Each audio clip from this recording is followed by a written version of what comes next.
Hello again. We are continuing our discussion of solving quadratic equations, and this one is going to be the longest to explain, but it is a skill that you will need not just for this course, but also for Algebra 2. It is the method of solving a quadratic by completing the square. Okay, so we need to talk about what completing the square actually is, and before I do that, I need to talk about what a perfect square trinomial is. So a perfect square trinomial is one that you get when you take a binomial like x plus 1 or x minus 5 and you multiply it by itself and you get a quadratic after you do all of the distributive property stuff and you get your three terms and it's a quadratic. That quadratic would be called a perfect square trinomial because you're squaring a binomial to get there. So for example, if I squared x plus 1, I would get x plus 1 times itself, and that gives me x squared plus 1x plus 1x plus 1, which simplifies to be x squared plus 2x plus 1. If I have x minus 2 squared, that's x minus 2 times itself. So you use distributive property again, you get x squared minus 2x plus 4, and that simplifies to be x squared minus 4x plus 4. So I'm hoping that you're looking for a pattern here because we really need to be able to see what that pattern is. I'll do a few more examples. If I have x minus 5 squared, that's x minus 5 times itself. And if I use distributive property, I get x squared minus 5x plus 25. And that simplifies to x squared minus 10x plus 25. And if I do x plus 7 times itself, I get x plus 7 times x plus 7. Distributive property gives me x squared plus 7x plus 49. And if I simplify that, I get x squared plus 14x plus 49.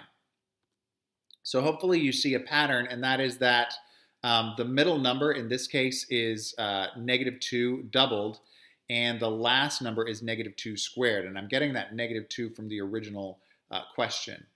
If I look at this example here, that 14 is 7 doubled, and the 49 is 7 squared. So hopefully you see that pattern with the rest of the answers, and that is that the middle term is something that got doubled, and the last term is something that got squared, and that something comes from the original question.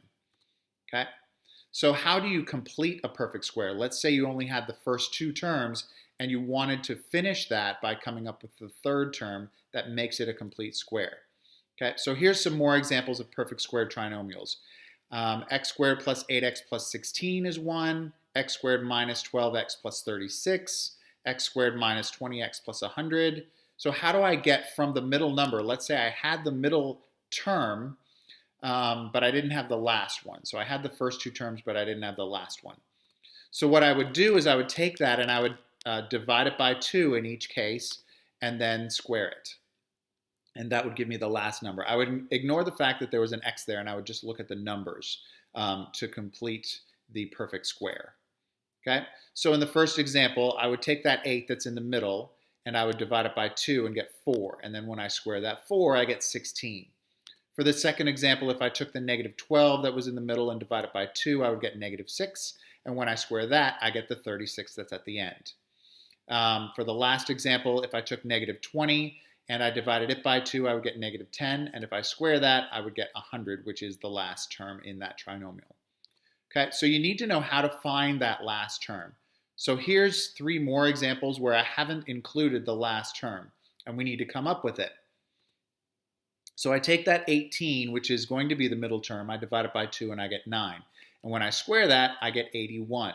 So the last term, if I wanted this to be a perfect square trinomial, I would have to put an 81 at the end.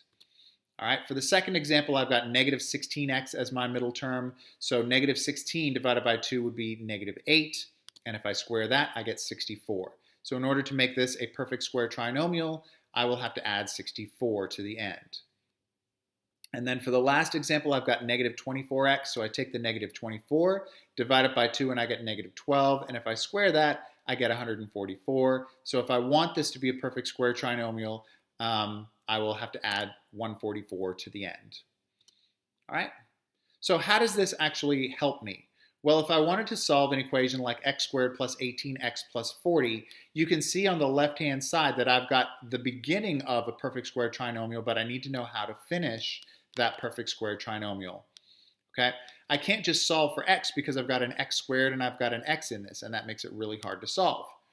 So I'm going to complete the square, and that will make my job a lot easier, and you'll see how.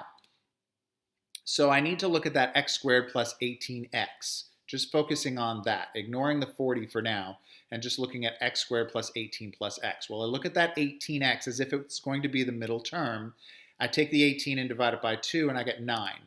Then when I square 9, I get 81. So if I add 81 to both sides, I will get a perfect square trinomial on the left-hand side.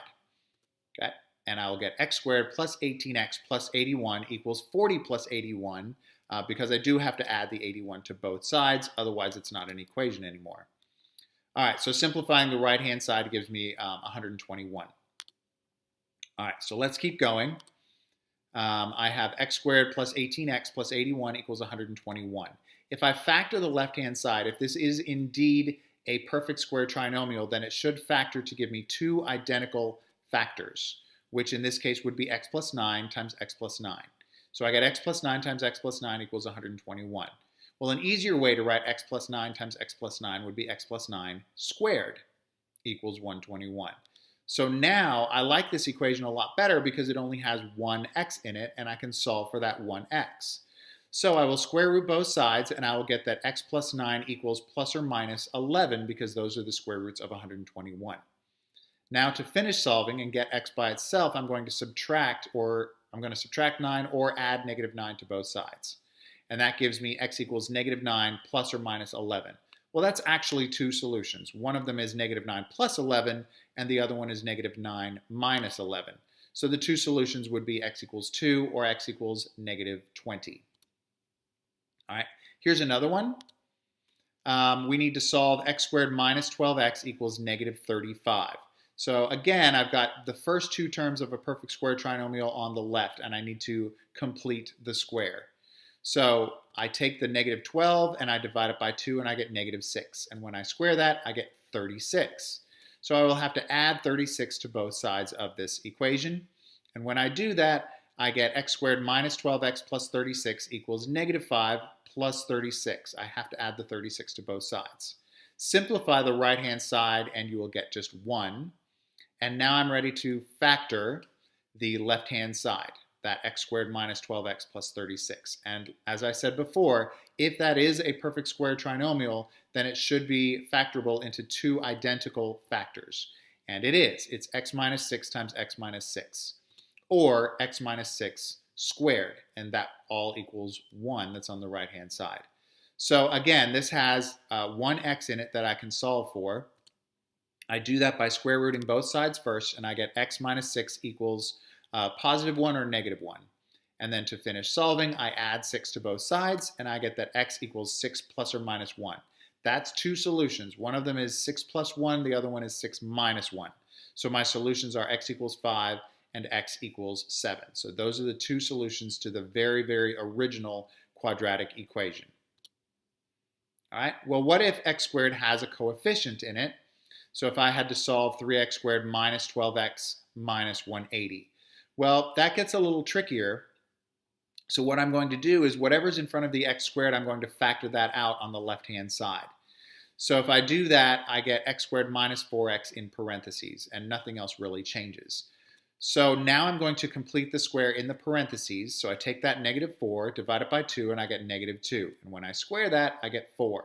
So I'm going to add 4 inside the parentheses. But remember, everything in those parentheses is being multiplied by 3, the 3 that's sitting outside. So I'm not actually adding 4 to the left-hand side, even though that's what it's going to look like. I'm actually adding 4 times 3, which is 12. So I add 4 in the parentheses, which is worth 12, and so I need to add another 12 to the right-hand side. So this ends up being 3 times x squared minus 4x plus 4 equals 180 plus 12, and that can simplify to be 192. All right, so if I keep going, I can factor the left-hand, or I'm actually going to divide both sides by 3 first before I factor. And that's going to give me x squared minus 4x plus 4 equals 192 divided by 3, which is 64. Now I'm ready to factor the left-hand side, and if that is a perfect square trinomial, it will give me two identical factors, and it does, x minus 2 times x minus 2. So I can write that as x minus 2 squared equals 64. Now I can square root both sides, and I get x minus 2 equals plus or minus 8. So if I add 2 to both sides to finish, then I get x equals 2 plus or minus 8. And that's two solutions, 2 plus 8 and 2 minus 8. So my two solutions are x equals 10 and x equals negative 6. All right, here's one final example. If I have 4x squared plus 8x equals 140, then I can factor out the 4 on the left, and that gives me 4 times x squared plus 2x equals 140. So what number completes the square? Well, I take that 2 that's in front of x and I divide it by 2 and I get 1. Square that and I get 1. So I'm going to add 1 in the parentheses, but remember, everything in those parentheses is being multiplied by 4. So I'm actually adding 4 to the left-hand side, which means I need to add 4 to the other side. So here's what it will look like. 4 times x squared plus 2x plus 1 equals 140 plus 4, which is 144. All right, now I am going to keep going by taking that equation and dividing both sides by 4. That gives me just x squared plus 2x plus 1 on the left and 36 on the right. Now I'm ready to factor the left-hand side. If this is a perfect square trinomial, then both factors will be the same, and they are x plus 1 times x plus 1, or x plus 1 squared, and that equals 36. So now that I only have 1x, I can solve for that 1x by square rooting both sides first, and that gives me x plus 1 on the left and plus or minus 6 on the right. Add negative 1 to both sides, and you get x equals negative 1 plus or minus 6, and that's two solutions. One of them is negative 1 plus 6, the other one is negative 1 minus 6, so my solutions are x equals 5 and x equals negative 7. Those are the two solutions to the very original equation that I was given. So I know this was a long lesson, but we kind of needed to talk about some things first so that we knew what it meant to complete the square. So hopefully this was clear. If not, you can ask me questions, and I will see you tomorrow.